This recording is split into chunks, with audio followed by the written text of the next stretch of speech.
recording. Can I drink coffee? Because some people don't like when others are eating or drinking. No problem. You can do whatever you want. I have a nice cup, so Yeah. it won't ruin your recording. Okay, yeah. So I like let's go. that. I like that. We can be a lot of how do you say casual, casual. Yeah. Oh yeah, because I don't know what's your approach. Some people, when they talk about this stuff, they seems to be extremely serious. They don't know how to mix a little bit of Humor. casuality into the Yeah. humor. No, you Yeah. will see. You will see. I embedded something. Maybe Oh, perfect. you will discover it. So Okay. okay. So Go. this is you remember level here in Ether 1 pi, the levels, which goes Yes. from 1 to 11, 12. And this is also exist in the different layers of reality. So from the Are you bottom, sharing the screen? eh? Oh, I'm sorry. This, I'm a beginner in As we are. as we are all, right? Yes. Okay. Now, Much better. finally. So we from the bottom to the top, there are different layers, and maybe you remember this view levels Yes, I always from wonder what they are. yeah the 1 to 12, and they represent these numbers from the bottom to the top are different layers, physical realm, and then here begins the subtle realm, which is etheric, the etheric Thank realm, you. Mhm. and also it goes up astral, mental, causal, atmic, and then it goes up to the most high, which is the global biggest consciousness, which is God or the divine creator. So it's from the bottom we have these different numbers, but it's not about the numbers, it's about what if each realm represents. So for example, we have here symbolic layers beginning with the astral realm. We have what is considered symbolic, but on the etheric it's not symbolic anymore, so it becomes concrete on the last two realms. Yeah? Mhm. And now what I want to show you is that there are interfaces between the realms, and I want also to explain what each realm exactly is, what it represents. So here we can see the physical realm, which contains different stuff. We know atoms, particles, elements. We have the space-time, and the space-time has a structure which Max Planck described it, and it's known today as the Max Planck scale. It's like if you zoom in, you get these pixels, right? Right. And then you zoom out and you don't see anymore these pixels, but they are there, like, and this is the Max Planck scale. Also, we have the DNA, which acts like an antenna for the energy which comes also from upper realms. And we have other phenomena like implosion and electromagnetism. Now, what is interesting is we can go in this graphic. This graphic is very interesting. You know that in electromagnetism there is a kind of sinus wave, and in electromagnetism when the the sinus is on the top or on the bottom, you get the highest electricity flow, and when it touches the zero line, the electricity flow is nothing. But if you are here, the magnetism is the highest. So you can take here electromagnetism and divide it in two phenomena, which is electron flow and magnetism, building of a field. And interesting is this, that you can take the space and the time and apply it to this kind of graphic as well. And it has a kind of interaction. It has that space and time interacts like electromagnetism interacts in itself. And this forms a kind of organization. So when it's up, you have the highest locality. It is determined. We perceive matter. And if it goes down, we perceive quantum fields, virtual particles, and it becomes time. And with time, it becomes also immaterial, undetermined, and non-local. This is a little bit of this is you can say when you work with radionics, you go down. Yeah. So you use radionics on this side, on the part of the time, all what is immaterial, non-determined, and also non-local. Yeah. Interesting. Okay, and also every structure that generates a kind of implosion is able to bridge what is matter and bridge and go to a field which is not material. When we have electricity and we have this point zero where magnetism appears, I wonder what appears if we apply space and time. If we apply space and time. Yeah, we get another kind of organization, because on the matter part, electromagnetism plays a really important part. But it doesn't mean if we leave a certain aspect of reality that the other part is not real. Of course. I believe that many people believe spiritual aspects of reality. I mean, most people don't believe in the etheric realm. So they will not believe that whatever is on the upper side is real, or it's has more effect on our reality. Yeah. For example, many people think thoughts are inside the brain, but in reality it's different. It's programmed by the mind, and the thought comes from the mental realm.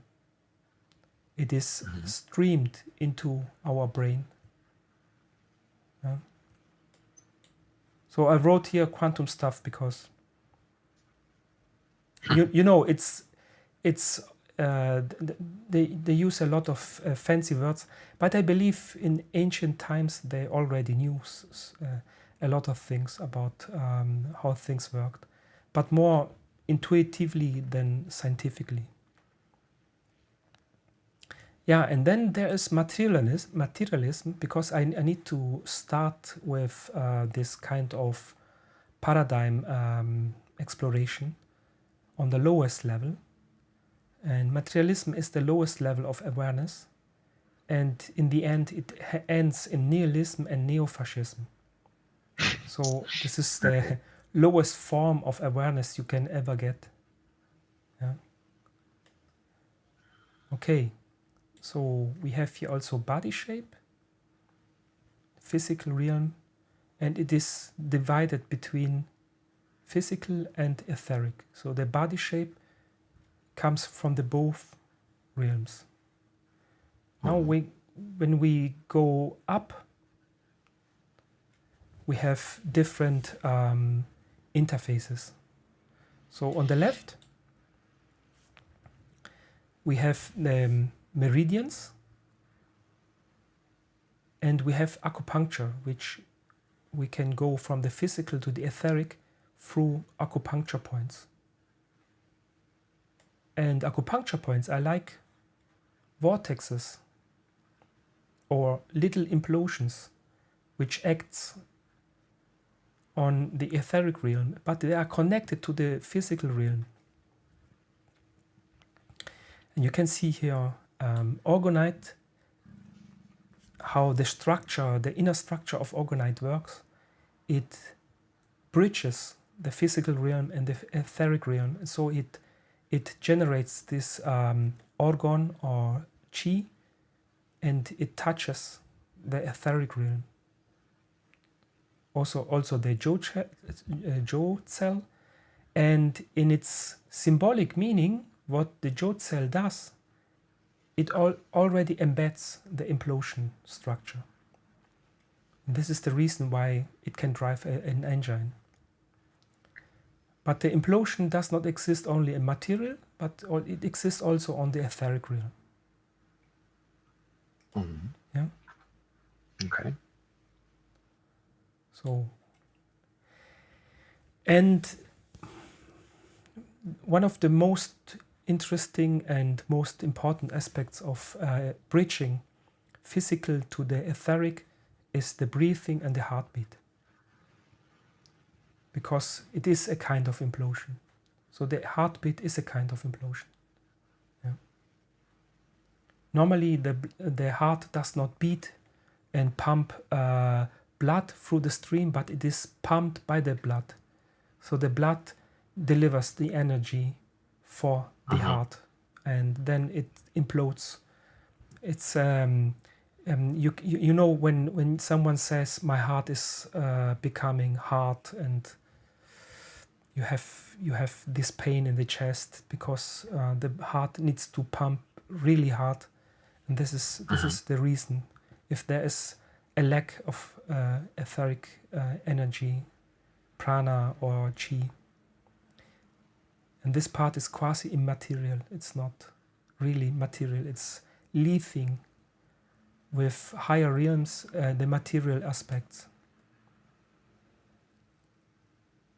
Okay, then we have astral realities.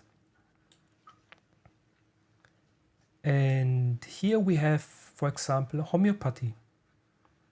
So homeopathy does not work on the etheric realm, but if you use homeopathy, you go directly into the astral realm, where there are thought forms and a kind of magnetic fields. It's not really magnetic, but they behave as the magnetic fields in the lower realms. And from here you get the effect downwards into the etheric and into the physical realm. And here are also the morphic fields, and what some people explain as oscillators.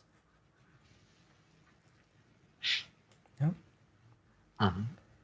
So the egregores are the biggest kind of thought forms, but intentionally created to manipulate the astral realm. I wrote it like a warning sign, yeah. And also we have here, we store emotions, because the astral realm is like the physical realm for the etheric, because the etheric realm use the physical realm as a storage. But the astral realm stores emotions. And here are also kind of plasmic archetypes and emotional complexes and so on. So if someone wants to work on the emotions, we can use homeopathy on this level. Oh, look, there's your avatar. That's interesting. Yeah, Next to the it's a global from homeopathy. I use this avatar. Okay. Okay, here comes another avatar, which is radionics. Yeah. Yeah. So here we have on the mental realm starts radionics. And we have synchronicities which occurs. We have the beliefs, because beliefs are mental constructs. We have noetic fields, which means these are mental fields. They can build up like electromagnetic fields. They can become really strong.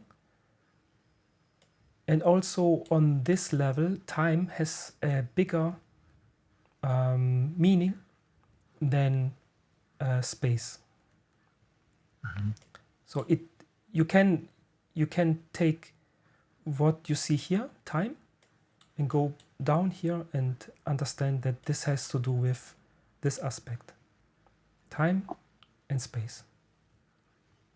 So space is important for the physical realm, and you have here the other part. The other part is the time here on this part. Okay. Okay, and then we have also what John Eccles called the psychons. The psychons are mental constructs which has an effect on the brain. So you get from the mental realm through the psychons, through these mental units, an effect on the brain. And what is interesting is what John Eccles said is that it changes quantum probability of the neurons to fire. So it's like the brain delivers the true random number generator, and the astral realm programs it, like influencing it. This is an interesting thing, because John Eccles wrote something like the other way.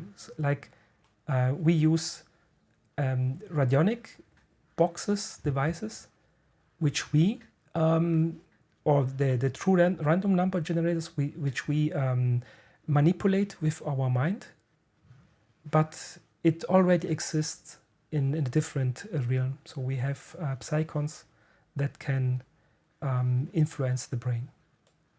So there is a bridge from the higher to the lowest field. Yeah? Mm-hmm. Okay, now we come to the casual plane. Now we become very casual. I don't know. Oh, it's not casual. It's Causal. causal. Causal. Casual plane. I was like, okay, that's interesting. Yeah, and we know we use our intention in radionics, and intention is on this plane, on the causal plane.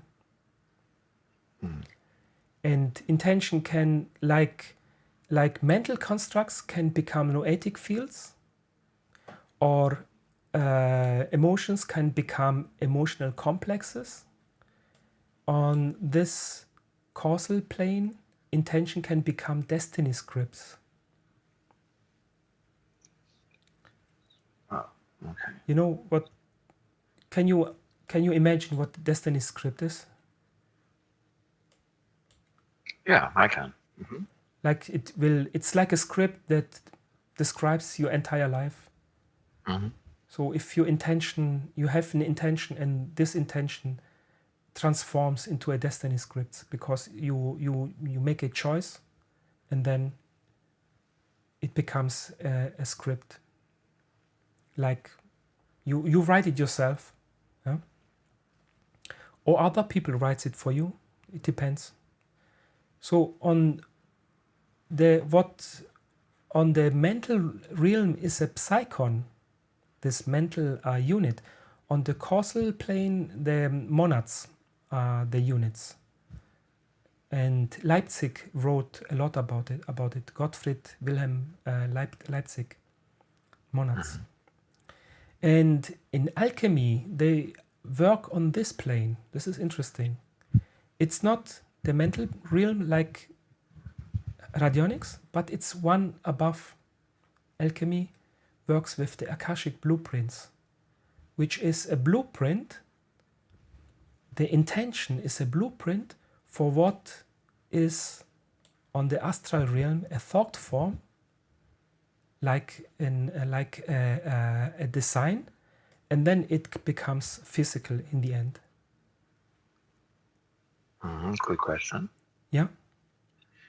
Because what we usually mean by intention is like, something that can be quite local intention. I would like my dog. No, wait. Intention is like, I would like to be more optimistic. For example, right now. Mm-hmm. But I guess in terms of destiny scripts, you refer to it as something that would be more long-lasting. Yeah, there are, Am I right? yeah, there are different scales of what we say it's an intention. Yeah, my intention is now to get up and drink a coffee. It's a small intention, but I have also the intention to be a good guy. I want to do good things in my life. Yeah. I want to help others, and this is what writes the destiny script. Right. Like, Cool. Okay. for example, I say I want to be healthy, and then my intention is not to smoke. For example, I will not smoke because this intention not to smoke is written into the destiny script. But when I hear a word intention, I usually perceive it as something that we mainly generate. Generate is maybe not the best word, but how about a script for entire life? It's not really maybe made by us in terms of being fully aware of that. Because when you decide that you want to be a good guy, you create the intention. But in terms of destiny scripts, it seems for me like it's something that we have since we were born. Maybe I don't know. Yeah. It's not wrong because we can go to the next level, Atmic. So the Atmic is it comes from different religious and other how they perceive it. They say on this level, it's love, it's unity. There is no fragmentation. It's the pure essence and the identity. And identity is what you get when you are born. And whatever, every layer on the top has an effect on the next layer on the bottom. So your identity will also write a big part of the destiny script.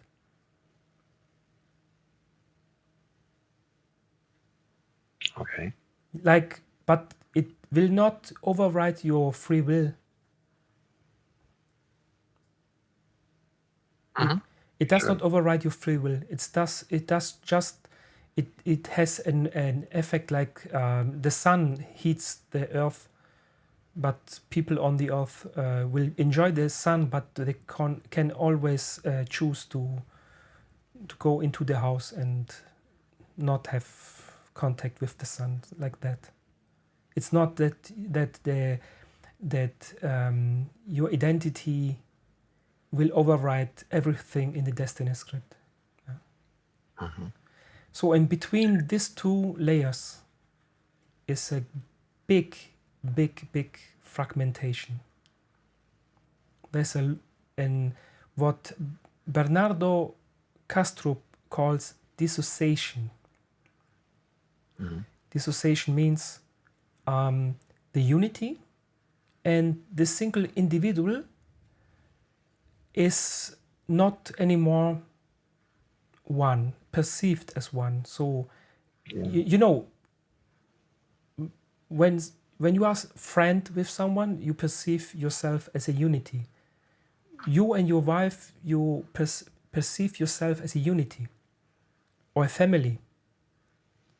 This is you don't say I am I and that's it, but I am a part of a bigger group of humanity. Maybe if I think someone, this, I think this dissociation is the main source of suffering these days. yeah, yeah, exactly, this is the reason for so this is what it creates is difficult to see. It says illusion is a misperception of reality. So this is the definition in the Wikipedia. Illusion is a misperception of reality. And Uh, sorry for interrupting, but when I'm looking at Atmic Plane, I can't stop thinking about the K-Pax. I have seen this movie for the first time in my life 3 days ago. Have you seen it? no, Okay. Well, I definitely recommend it to you because this movie has left me for with such a huge melancholy, um, and I think it strongly relates to this plane. But if you haven't seen it, yeah, you, give me the link. I will insert it in the description of the video, so other people can also see. Yeah, sure. yeah. Thank you. Yeah. So we have here also another type of thinking, which is archetypical thinking. It's what is called transcending the ego. So if someone has the ability to reside with his consciousness, most of the time in the atmic plane, he's showing a lot of love and he transcends his own ego. He has no problem with his ego. The ego is only a small organ. It does only the work to preserve your own identity, and that's it. It does not pump up itself. And from this atmic plane, you have the prayers. It with the prayers you can go up to the next layers with this, the creator. And here you have eternity, and also the will to live. Because the thing is, because of this fragmentation, people don't have really the will to live. Not really. Because on the cellular level, the biological cells stops to reproduce themselves because we don't have this connection anymore. Yeah. Yeah. But if one day this connection will be re-established, what will happen is we will get the will to live till down to all levels, till to the physical level. And then our DNA will repair itself, and we will have a lot of chi, life force. The other realms, like the mental realm, will become very clear. It will clear up, so we will have also very clear thinking, very refined emotions, and so on. So if this little gap here is one day healed, then everything else will work like perfect. Yeah. Yes. Okay, and also I wrote here a few other notes. So we have here the etheric realm and the physical realm. They create the body shape, and astral realm and etheric realm, they create the chakras. So if someone wanders, acupuncture points are based, they are located on the physical and the etheric. They are the interface between etheric and physical. The chakras are one step up, one level up on the etheric realm and the astral realm. Okay? Yes. And they touch through the astral realm, the mental realm. So if someone is for example a qigong master, he resides with his consciousness in the etheric realm, and he perceives also all the aspects of qi and life force. He is also to bridge easily to the astral realm. This is the reason why qigong masters gets a lot of astral traveling experience. But if someone resides in the physical realm, he is not able to get any astral traveling experience. So if someone is able to level up, then he has also access to the next level in an easy form. This is the reason. And someone who maybe is very good in the astral realm, he will sometimes experience that what is called samadhi. This is a thing that is also archetypical thinking. And when he touches the mental realm, he will also get insight into the causal plane and so on. Yeah. This is the reason why someone who wants to maybe train for becoming a qigong master and work with the etheric, with the qi, he should be physically healthy, and then he can bridge the etheric very easy, and so on. Yeah. Yes. Okay. And now we go to the next level, which is realities. So many people say, yeah, astral realm is not real, and it's not a real reality, but it's not true. It's just a pre-material. So what we know in radionics as a pre-material and a pre-pre-material, you can read this concept in some books. Also, the physical realm is called the collective subconsciousness, because distant object, we are not aware of the distant objects. But if we go in the pre-material or the pre-pre-material, we can become aware of distant objects. We can become of the known local aspects. Yeah.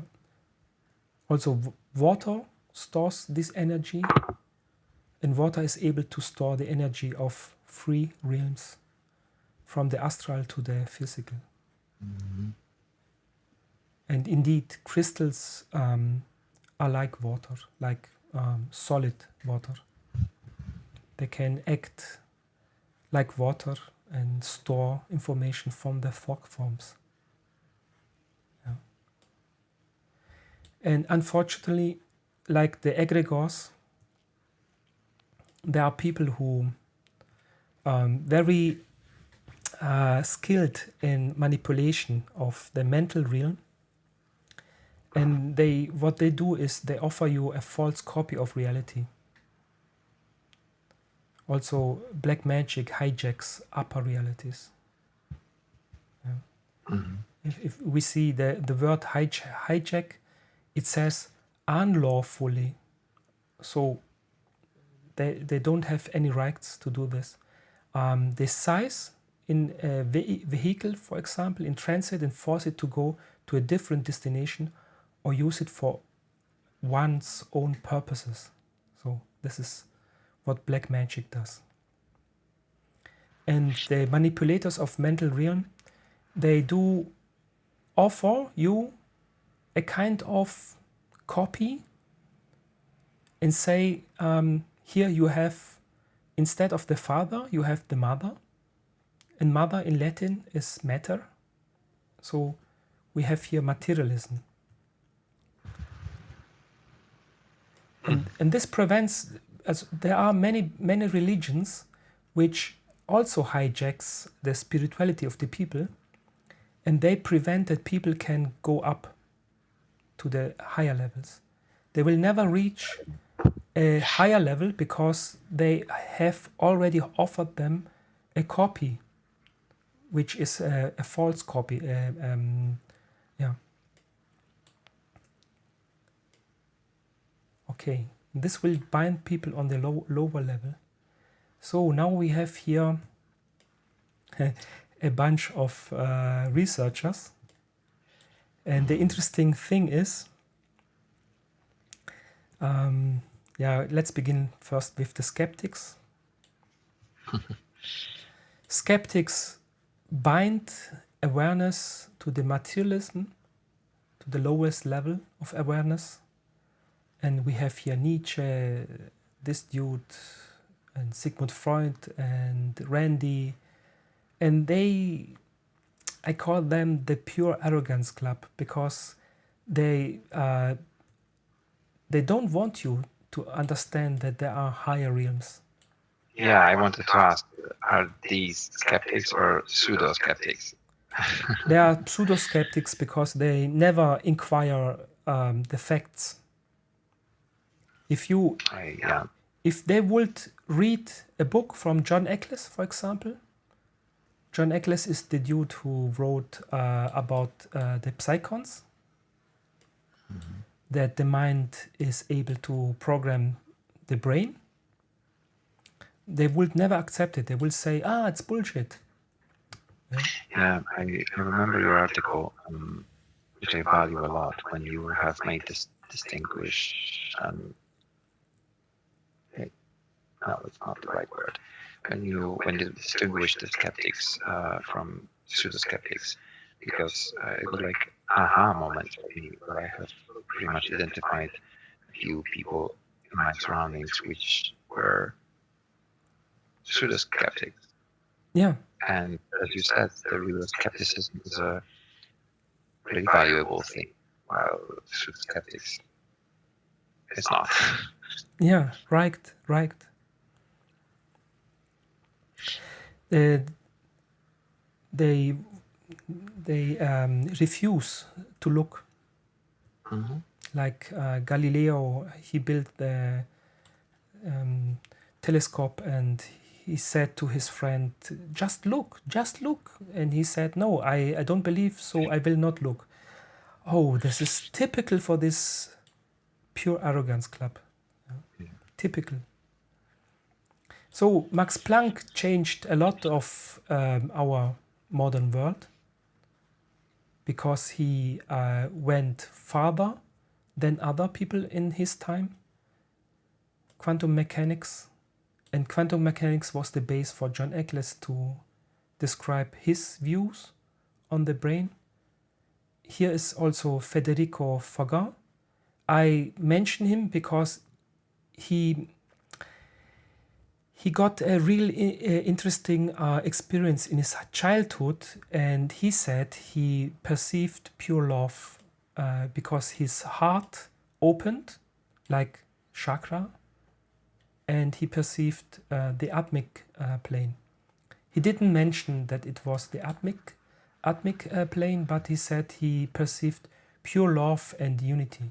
So this is he got just one mystical experience, and it changed everything beneath in his worldview. He wrote an interesting book which is called Irreducible, and it's interesting to see at least one or two videos about his life and his worldview. David Bohm also explains that there are invisible realms, And based on his work, the holographic universe theory was based. Yeah.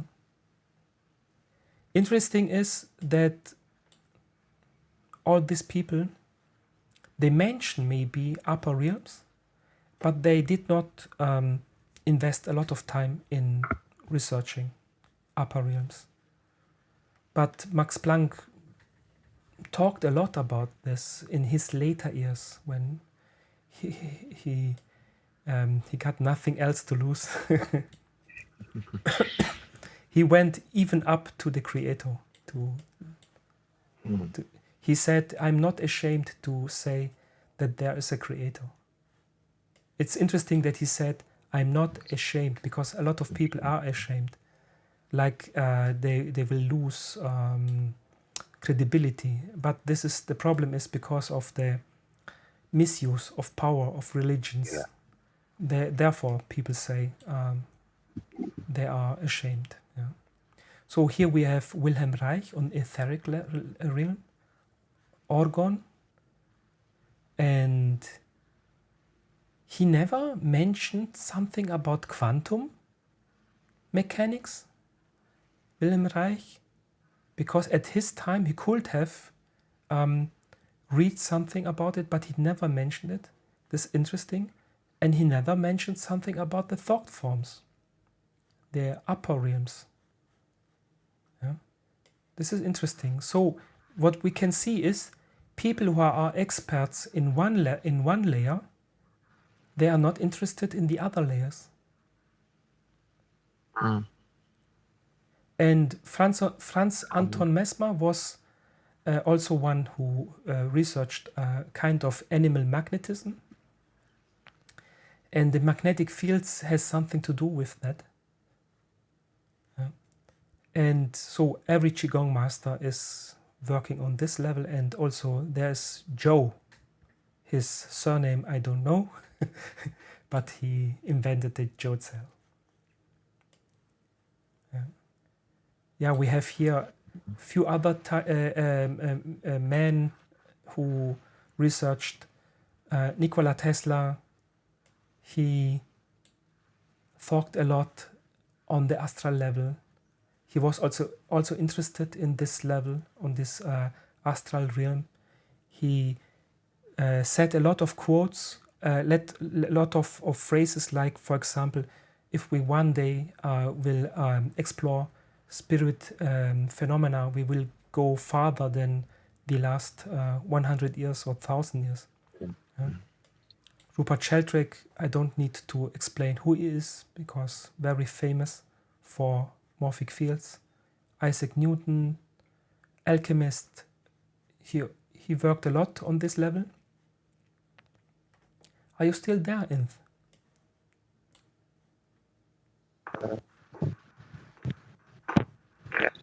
Okay. And Samuel Hahnemann, inventor of homeopathy. James Tyler Kent was a homeopath too. Massimo Citro, he I should put him on radionics, is also on the level of radionics, because he researched a lot of things at this level. So then here we have David Tensley, Ruth Brown, precursors of radionics, of the modern radionics as we know, and Nick Franks and Peter Radati are modern radionics experts. And they talk, especially Nick Franks talks a lot about the pre-material, the root cause of the root cause, and his book is really interesting to read. Yeah. Not as funny as Peter Radati's books, but he's a funny guy as well. Bernardo Kastrup, I love this guy. He's the modern philosopher of idealism.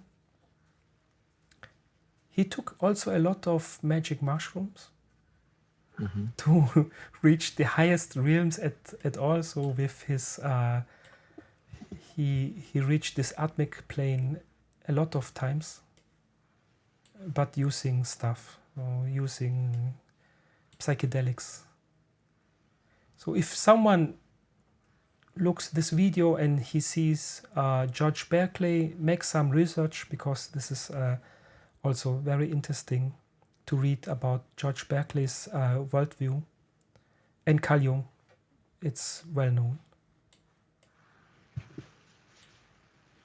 And on this level here, causal plane, yeah, you already have seen, yeah, alchemy, alchemy, and Hermes Trismegistus is regarded as the one person, but some people say it was not one person, it was a group of people who wrote about the same stuff. We don't know. And here we have Tina Turner. Oh yeah, Leipzig, Gottfried Wilhelm Leipzig, German guy. But look at his peruke. It's like he looks like Tina Turner. But he wrote about the monads, and the monads are purely immaterial, pure spirit units. So he wrote about this at the same time as Isaac Newton researched alchemy, and they both worked on the same aspects of science. And this modern alchemist, Dennis William Hawke, he wrote the complete Idiot's Guide for Alchemy. He also wrote a lot about Leipzig's monads. He wrote one entire book just about the monads. The Monads Manifesto. He said that modern alchemists should read Gottfried's ideas and think about it. Yeah. Also here, Robert Allen Bartlett wrote the book Real Alchemy, and some other books on alchemy. So we have here researchers. The interesting thing is that alchemists are not specialized just on their level of work, on the causal plane, but they know every other realm as well. And this makes alchemists very unique as researchers. Alchemists don't stop just on the physical, being a quantum mechanic. They don't just stop on the realm of etheric, like Qigong masters. They work just on this level, or astral level. They go from the most up to the most top bottom, like the above is like the below.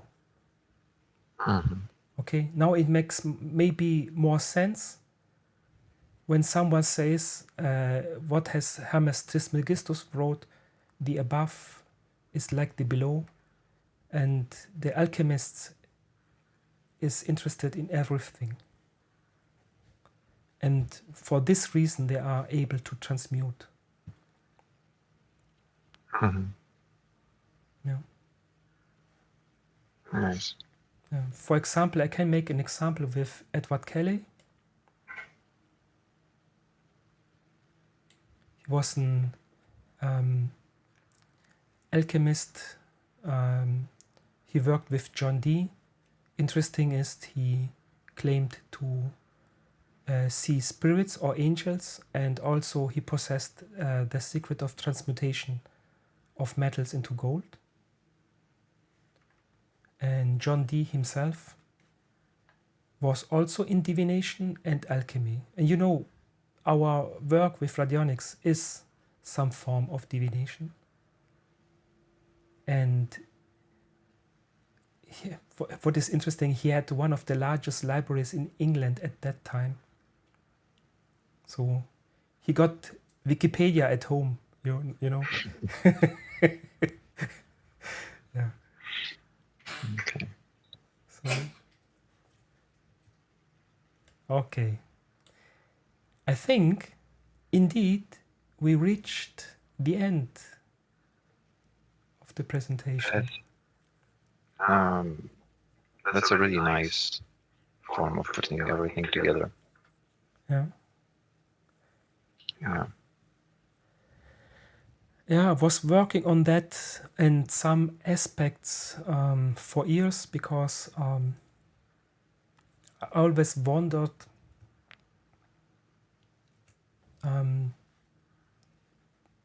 what these levels are, because as everyone else in radionics, we perceive that there are different fields, different levels, but how they work together, it's like puzzling. But if we understand that we have on the physical realm an interface like orgonite, then we have on etheric realms also an interface which goes up to the astral realms, and we need to explore this a lot more. And thank you for not using even once the term scalar waves. Ah, scalar waves.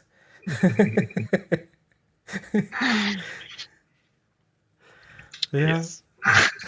Now you're tempted to use it, right? Yeah, I could, but there are other people who are really into scalar waves, and they can make their own video about it and maybe criticize my own beliefs, and yeah, go on, Yeah. criticize me. I have no problems with that. Yeah. So thank you for sharing this in such a organized way. Yeah.